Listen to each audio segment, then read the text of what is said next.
here is a bookworm, and who remembers characters so strongly and kind of forms an attachment with them? No, this isn't me calling you out to embarrass you in any way, but I do want to tell you that there are some men in these books, significant characters, that may have been romanticized wrongly, and it might surprise you a bit, so buckle up. Covered a man of fine breeding.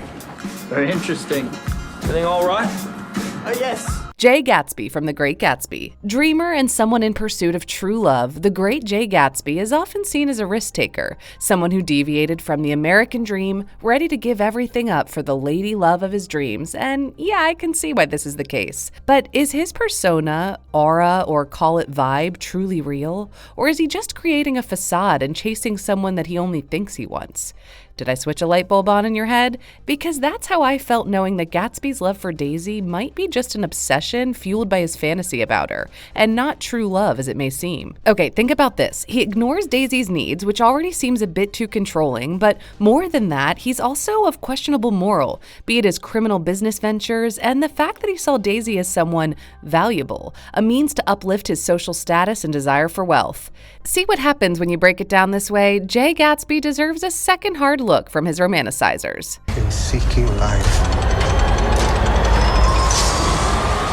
Victor Frankenstein from Frankenstein. Genius and a romantic, enough said. Well, maybe not so fast in this case, because Victor Frankenstein, who seemingly is not only a brilliant scientist, but also has a bit of a love tragedy associated with him. Here's the thing though, do actions ever come without some consequences? Victor may just be someone who doesn't care about them, so yeah, let me tell you why. Remember the scene from Iron Man 3, or multiple scenes where he seems to just be so obsessively into his work that he neglects outside life? That's how I see Victor, because it seemed his emotions towards others reached a point of saturation and easily neglected his close ones. But there's more though, because brilliant as he was, it seemed he simply failed to evaluate the negative outcomes of his decision to raise his monster, and then what does he do? Neglects it and takes no responsibility for its actions, and even fails to warn his loved ones about it. Not only was he reckless, but quite selfish, especially in letting an innocent be punished for his actions. Brilliant but irresponsible, loved but could never reciprocate, and ends up neglecting his relations and his creation. Oh, the horror of being a genius but emotionally unstable.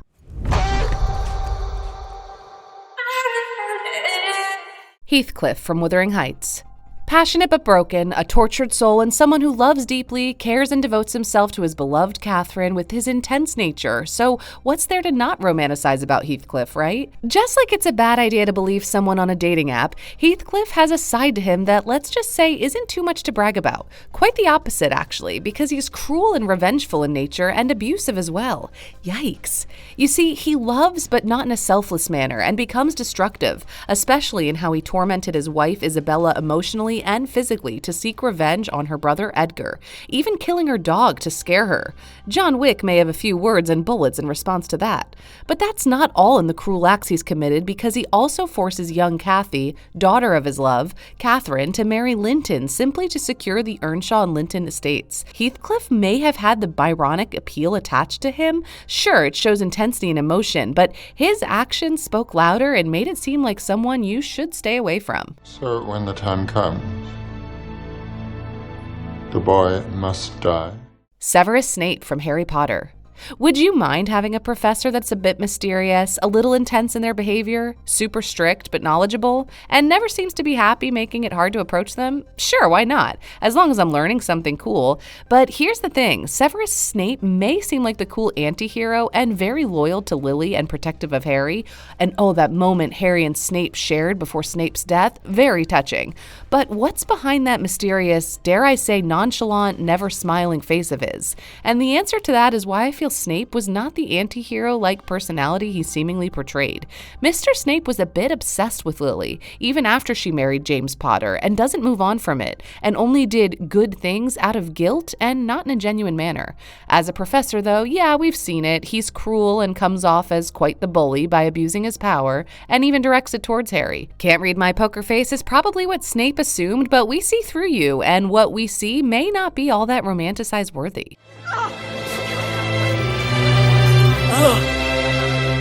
Romeo Montague from Romeo and Juliet. Oh, I'm going to be so hated for this, especially those that love a good romantic story. But I plead you, oh kind viewer, step into my shoes for a moment because I totally get the emotions behind it.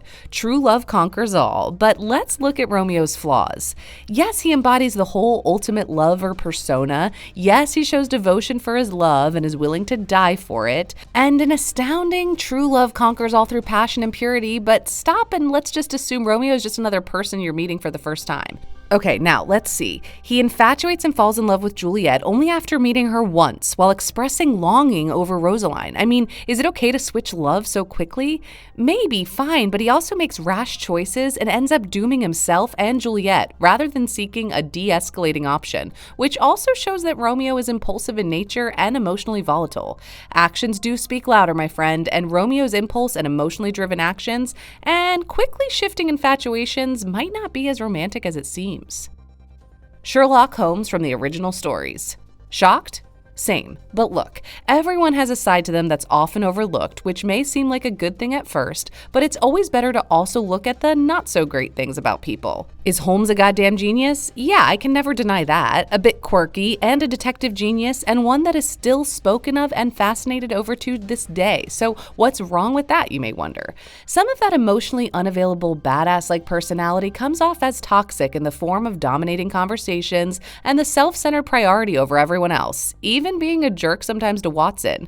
But his behavior is mostly downplayed, and you may have seen it because Holmes's methods work towards solving cases, and characters seem like they excuse his behavior because if not him, who else, right? Holmes was basically a product of the Victorian era, so yeah, some of that behavior may just reflect what's considered normal during that time, especially views on women, so in the case of Holmes, maybe keep in mind that he had quirks that may not vibe with everyone completely.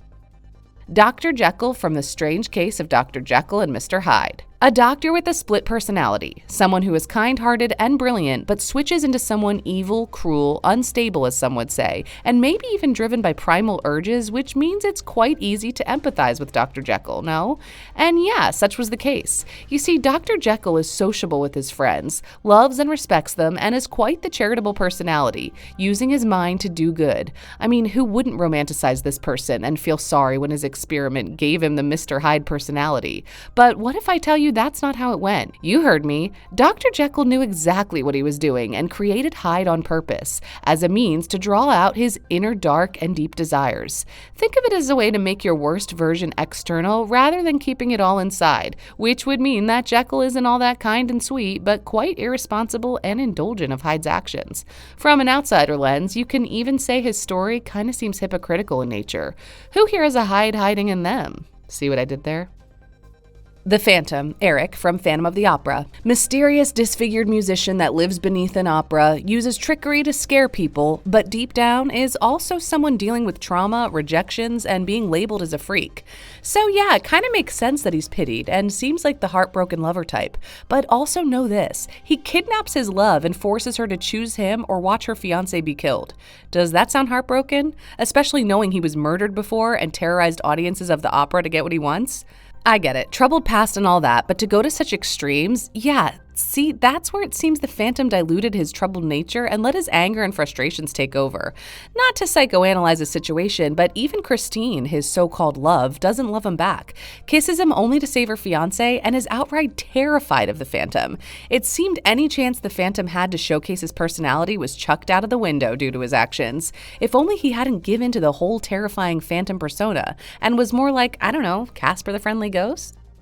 Sir Lancelot. Not gonna lie, I get quite excited when talking about Arthurian legend, and especially a knight of the Round Table such as Sir Lancelot himself, skilled as a warrior with a little question mark in his loyalty. Here's what I mean. Sure, he's romanticized because he's the greatest knight and shows courage, but also a passionate lover. But that's where the question mark comes in, because you see his devotion to Guinevere. This affair is the reasons he fails the quest for the Holy Grail, and is also the reason for his betrayal of the Oath of the Round Table. rival. I get it, strong love and desires and all that, but it's because of his focus on that affair that made him ignorant to the kingdom's stability, leading to a civil war, which doesn't sound too knight-like, does it now? Rather than being seen as a victim of a failed love affair, his actions paint a different picture, which makes Lancelot, once a loyal friend, now an enemy of Arthur, which means this time love did not triumph all, but it did cause damage. Lancelot sounds cool and all initially, but oh boy does he get quite reckless later on.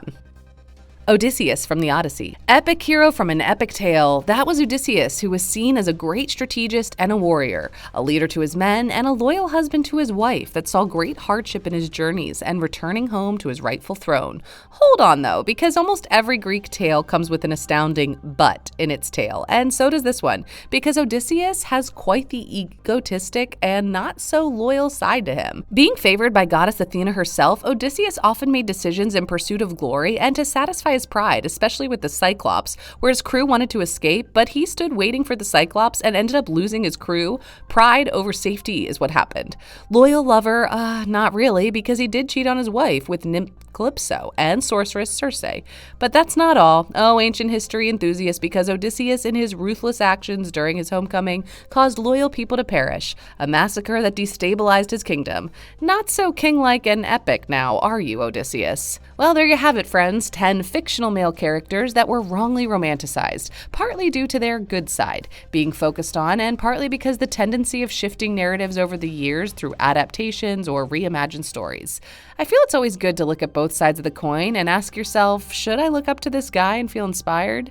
You may have someone you romanticize that I haven't listed. Did your feelings change? Let us know. But for now, that's all from me, and I'll see you for the next one.